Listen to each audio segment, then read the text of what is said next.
بسم الله الرحمن الرحيم. والضحى والليل إذا سجى ما ودعك ربك وما قلى وللآخرة خير لك من الأولى ولسوف يعطيك ربك فترضى ألم يجدك يتيما فآوى ووجدك ضالا فهدى ووجدك عائلا فأغنى فأما اليتيم فلا تقهر وأما السائل فلا تنهر وأما بنعمة ربك فحدث. السلام علیکم ورحمۃ اللہ وبرکاتہ۔ الحمدللہ رب العالمین والصلاۃ والسلام علی اشرف الانبیاء والمرسلین۔ رب اشرح لي صدری ويسر لي امری واحلل عقدۃ من لسانی یفقهوا قولی۔ اللهم فقهنا في الدین، اللهم فقهنا لما تحب وترضى۔ سورۃ الضحیٰ پڑھیں گے۔ سورۃ اللیل کی جو ویڈنسڈے کی کلاس ہوئی تھی، فرائیڈے کو سوری، اس دن کچھ ٹاپکس باقی رہ گئے تھے، اس کو کمپلیٹ کرنا تھا۔ آج ہم سورۃ الضحیٰ پڑھیں گے انشاءاللہ۔ تو یہ جو سورہ ہے سورۃ الضحیٰ، ضحیٰ کا مطلب چاش کا وقت بھی ہے، ضحیٰ کا مطلب کہ وہ دن طلوع ہوتا ہے اس وقت کی اللہ تعالیٰ نے قسم کھائی ہے۔ اس میں ایک رکوع ہے، 11 آیات ہے، 75 حروف ہے اور 308 کلمات ہے۔ اور ترتیب کے اعتبار سے مصحف میں یہ 93 نمبر پر ہے اور نزول کے اعتبار سے 11ویں صورت ہے۔ 11 آیتیں بھی ہیں اور صورتیں بھی 11 ہیں۔ اور اس میں دیکھیں گے جیسے کہ ہم لوگوں نے سورۃ شمس میں دیکھا تھا کہ ہر آیت ہاں پر یعنی مکمل ہو رہی ہے، تو اس سورے میں دیکھیں گے کہ ہر آیت یا پر مکمل ہو رہی ہے، یعنی الف یا، جیسے کہ مؤنث کے لیے بھی لیا جاتا ہے اس کو، حسنا، سجا، ضحیٰ، یہ ساری چیزیں، اولا، فآوا، یہ ساری چیزیں۔ تو یہ اللہ سبحانہ وتعالیٰ کی قرآن کی خوبی ہے کہ سبحان اللہ کہ کوئی شاعر بھی اگر اس طرح کا کوئی وہ بنانا چاہے تو وہ بھی تھک جائے گا اس طرح کا، لیکن اللہ سبحانہ وتعالیٰ نے قرآن کو کیسے کس طرح سے ترتیب دیا کہ جیسے سورۃ طٰہٰ میں دیکھتے ہیں اور دوسری صورتوں میں دیکھتے ہیں، سورۃ مریم میں دیکھتے ہیں کہ ایک جیسی آیتوں پر اختتام اور ایک جیسے لفظ پر اختتام۔ تو اس کی جو شان نزول ہے پہلے اس کو دیکھتے ہیں کہ سورۃ الضحیٰ کی شان نزول کیا ہے، کیونکہ یہ مکی صورت ہے اور 11ویں نمبر پر ہے، یعنی شروع کی جب اللہ کے نبی صلی اللہ علیہ وسلم پر وحی نازل ہوئی اس کے بعد کی شروع کی صورتوں میں سے ہے۔ تو اس کا شان نزول یہ ہے کہ ایک مرتبہ نبی صلی اللہ علیہ وسلم بیمار ہو گئے تو 1 یا 2 رات تہجد کے لیے اٹھ نہیں سکے۔ آپ سے ایک عورت آ کر کہنے لگی جس کا نام ام جمیل یعنی اپنی چچی ابو لہب کی بیوی، بالکل ایک ہی دیوار تھی، یعنی پڑوس میں اتنا قریب تھی کہ ایک ہی دیوار کا فاصلہ تھا، اس طرف ایک دیوار کے اس طرف یہ رہتی تھی ابو لہب اور اس کی بیوی، اور اس طرف اللہ کے نبی صلی اللہ علیہ وسلم۔ تو وہ جب ظاہر ہے کہ آپ جب اٹھتے ہوں گے رات کو تہجد میں اور قرات کرتے ہوں گے تو اس کے کان میں بھی آواز جاتی ہوگی، تو 2-3 رات جب ایسا نہیں ہوا تو اس نے کیا کہا، آ کر آپ صلی اللہ علیہ وسلم سے کہنے لگی محمد صلی اللہ علیہ وسلم، جبکہ محمد نہیں کہتی تھی، آپ کو مزمت کہتی تھی، نعوذ باللہ، تو تجھے تیرے شیطان نے چھوڑ دیا کیا، ایسا معلوم ہوتا ہے۔ اس پر اللہ تعالیٰ نے یہ آیت اتاری، جبریل علیہ السلام نے آپ کے پاس آنے میں دیر کی، یعنی وحی کا سلسلہ بھی کئی دنوں تک رک گیا۔ تو جبریل علیہ السلام کئی رات تک جب آپ کے پاس نہیں آئے، دیر کی، تو مشرک کہنے لگے محمد صلی اللہ علیہ وسلم کو ان کے رب نے چھوڑ دیا۔ اس پر یہ آیتیں اتری اور اللہ سبحانہ وتعالیٰ یہاں پر قسم کھا کر کہہ رہے ہیں کہ وَالضُّحَىٰ وَاللَّيْلِ إِذَا سَجَىٰ، قسم ہے چاش کے وقت کی۔ ضحیٰ کا لفظ رات کے مقابلے میں تو صرف چاش کا وقت نہیں جبکہ دن، اور یہاں پر جو ہے اس صورت میں نبی صلی اللہ علیہ وسلم پر اللہ سبحانہ وتعالیٰ کے انعامات کا ذکر ہے، ظاہری نعمتوں یعنی اگلی سورہ شرح میں معنوی نعمتوں کا ذکر ہوگا۔ ایک حدیث میں رسول اللہ صلی اللہ علیہ وسلم نے فرمایا میں نے اپنے رب سے ایک مرتبہ ایک سوال کیا اور میں نہیں چاہتا تھا کہ میں سوال کروں۔ میں نے کہا اے میرے رب، مجھ سے پہلے بھی کئی رسول تھے، کچھ کے لیے آپ نے ہواؤں کو مسخر کیا، کچھ ایسے تھے جو مردوں کو زندہ کر لیتے تھے، اور آپ نے موسیٰ علیہ السلام سے کلام کیا تو اللہ سبحانہ و تعالیٰ نے جواب دیا، الم یجد کا یتیمن فآویتک، الم یجد کا ضالن فہدیتک، الم یجد کا عائلن فاغنیتک، کیا میں نے تجھے مال کی کمی تھی غنی نہیں کر دیا؟ کیا میں نے تیرے لیے تیرا سینہ نہیں کھول دیا؟ اور علم اشرح لک صدرک، جیسے کہ اگلی سورہ میں آئے گا، کیا میں نے تیرے لیے تیرا سینہ کھول نہیں دیا؟ ووضعتک عنک وزرک، اور تیرا بوجھ ہٹا نہیں دیا؟ اور جب تجھے یتیم پایا تو کیا تجھے ٹھکانہ نہیں دیا؟ اور تجھے راہ گم پایا تو کیا تیری رہنمائی نہیں کی؟ یا تجھے آل اولاد سے بے نیاز دیکھا تو کیا تجھے غنی نہیں کر دیا؟ یہ سب اللہ سبحانہ و تعالیٰ نے فرمایا۔ تو میں نے کہا، یعنی آپ صلی اللہ علیہ وسلم نے کہا کہ بالکل اے میرے رب، اور میں نے چاہا کہ میں کاش یہ نہ پوچھتا، یعنی میرے دل میں ایک بات آئی، ایک سوال آیا تو میں نے پوچھا، تو اس کے بدلے میں اللہ سبحانہ و تعالیٰ نے کیا کیا، اس کا جواب دیا۔ تو والضحیٰ، چاش کا وقت، جس وقت دھوپ چڑھ جاتی ہے، سورج طلوع ہونے کے بعد جب دل خوب روشن ہو جائے، کام کا وقت، بھاگ دوڑ کا وقت، پرندے اپنے گھونسلے چھوڑ دیتے ہیں، انسان کام کاج کرنے دوڑ دھوپ کرنے میں لگ جاتا ہے، کسان اپنے کھیتوں میں چلے جاتے ہیں، صبح سویرے کام شروع کر دیتے ہیں، اور باقی لوگ بھی اس سے مراد پورا دن ہے۔ اور چاش کی جیسے کہ بڑی فضیلت احادیث میں آئی ہے، اور اس کے کئی نام ہیں، جیسے کہ ہمارے وہاں ایک ہی چیز سمجھی جاتی ہے، تو چاش یا اشراق سب کے ایک ہی نام ہے، یعنی اس کو 4 ناموں سے یاد کیا جاتا ہے۔ ضحیٰ کے معنی ہے دن کا چڑھنا، اور اشراق کے معنی ہے طلوع آفتاب۔ اور جب آفتاب طلوع ہو کر ایک نیزے کے برابر بلند ہو جائے تو اس وقت نفل کا پڑھنا نماز اشراق کہلاتا ہے۔ زید بن ارقم سے مروی حدیث میں اس نماز کو صلاۃ الاوابین بھی کہا جاتا ہے۔ اور یاد رکھیں کہ مغرب اور عشاء کے درمیان پڑھی جانے والی نماز کو جس روایت میں صلاۃ الاوابین کہا گیا ہے وہ مرسل ہے، یعنی ضعیف ہے، یعنی اس کا کوئی وہ نہیں ہے ثبوت۔ اور اوابین کا مطلب کیا ہے؟ اواب سے ہے، منیب سے ہے، یعنی پہلے وقت میں تو کیسے وقت معلوم کرتے تھے کہ یہ دعا کا وقت ہے؟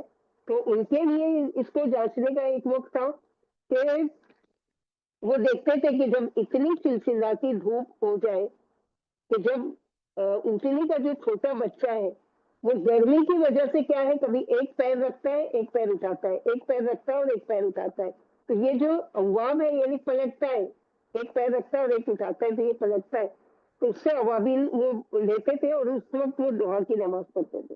حضرت ابو ذر رضی اللہ عنہ سے روایت ہے، رسول اللہ صلی اللہ علیہ وسلم نے فرمایا ہر آدمی پر لازم ہے کہ اپنے جسم کے ہر بند جوڑ کے بدلے صدقہ خیرات کرے، بس ہر تسبیح صدقہ ہے، ہر تحمید صدقہ ہے، ہر تحلیل صدقہ ہے، ہر تکبیر صدقہ ہے، امر بالمعروف صدقہ ہے اور نہی عن المنکر بھی صدقہ ہے، اور ان سب چیزوں سے دعا کی 2 رکعتیں کفایت کرتی ہیں۔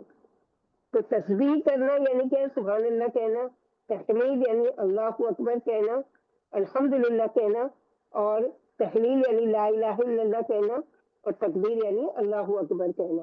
امر بالمعروف نیکی کا حکم یا ترغیب دینا، نہیں عن المنکر یعنی برائی سے روکنا یا نفرت دلانا۔ تو اس حدیث سے معلوم ہوا کہ 4 اشراق کی نماز کی کم از کم تعداد 2 رکعتیں ہیں۔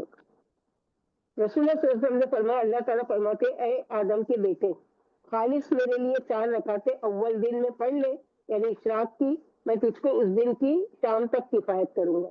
معاذ رضی اللہ عنہ نے امی عائشہ صدیقہ رضی اللہ عنہ سے دریافت کیا، رسول اللہ صلی اللہ علیہ وسلم نماز ضحیٰ کتنی رکعتیں پڑھتے تھے؟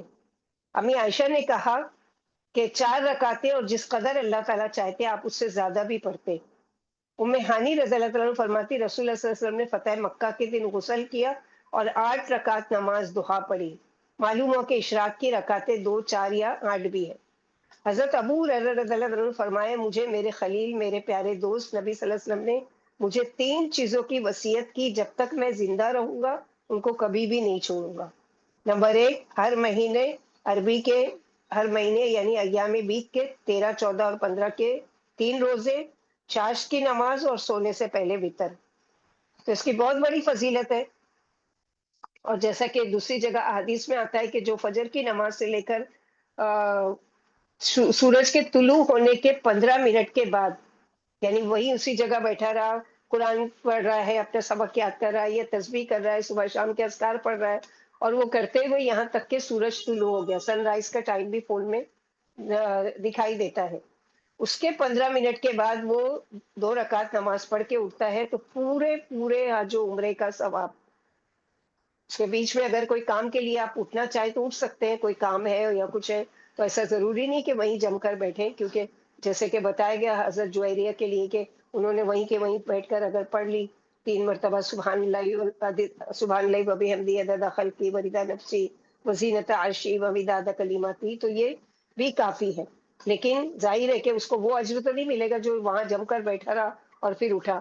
تو کتنا آسان ہے کہ ڈیلی ہم نہ فلائٹ کی ٹکٹ بک کرنا ہے، نہ ہم لوگوں کو خرچ کرنا ہے، نہ عمرے کے لیے جانا ہے، گھر بیٹھے پورے پورے حج و عمرے کا ثواب.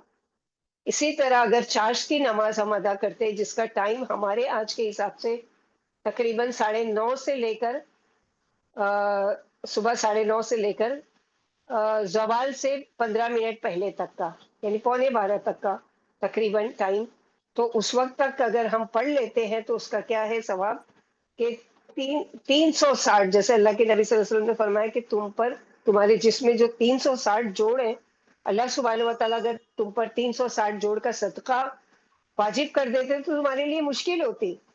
لیکن اگر تم چاشت کی 2 رکعت، 4 رکعت، 6 رکعت، 8 رکعت جو میسر ہو تو وہ پڑھ لو تو تمہارے 360 جوڑ کا صدقہ ادا ہو جائے گا. تو جس چیز کا صدقہ ادا کر دیا جاتا ہے اس کا کیا ہے، پھر اللہ تعالیٰ حفاظت کرتے ہیں. اور کتنی بڑی اس کی فضیلت ہے کہ اللہ تعالیٰ کہتے ہیں کہ دن کے شروع میں تو یہ 2 رکعتیں پڑھ لے، میں سارے دن کے تیرے کام کے لیے ذمہ دار ہوں. تو ہمارے لیے کیا ہے کہ 2 رکعت یا تحیۃ الوضو پڑھیں، اس کا ثواب الگ ملے گا. 2 رکعت چاشت کی نماز پڑھیں، مشکل سے 5 منٹ لگتا ہے دونوں نمازیں، یا 10 منٹ لگ جائے گا، لیکن ثواب کتنا لے کر اٹھ رہے کہ جیسے کسی کے ہاتھ میں اپنے کام کی ذمہ داری دے دی کہ آپ سنبھالیے اس کام کو، اور بے فکر ہو کر بیٹھ جاتے ہیں. ویسے ہی اللہ سبحانہ و تعالیٰ جس کام کی ذمہ داری لے تو سوچو کہ سارے دن کے کام، عورتوں کو خاص طور پر نا ہمارے کام ہی نہیں ختم ہوتے. اور کام میں جیسے کوئی جیسے بولتے ہیں نا برتنوں میں برکت ہو گئی ہے، جھاڑو میں برکت ہو گئی، اس میں ختم ہی نہیں ہو رہا ہے. تو ختم ہو جائے گا اگر آپ شروع کے دن میں یہ کام، یہ 2 رکعت پڑھ کر اور پھر اپنا کام شروع کیجئے. دیکھیے جیسے لگے گا کہ آپ ایک ہاتھ سے کر رہے ہیں اور ایک ہاتھ کوئی اور آپ کے ساتھ کر رہا ہے.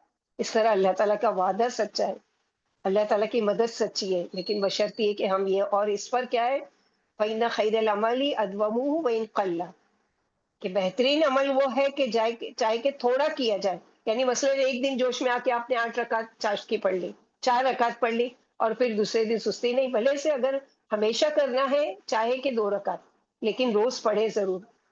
جیسے کہ ہم لوگوں نے سیٹرڈے کے لیکچر میں استقامت کے لیے لیا تھا.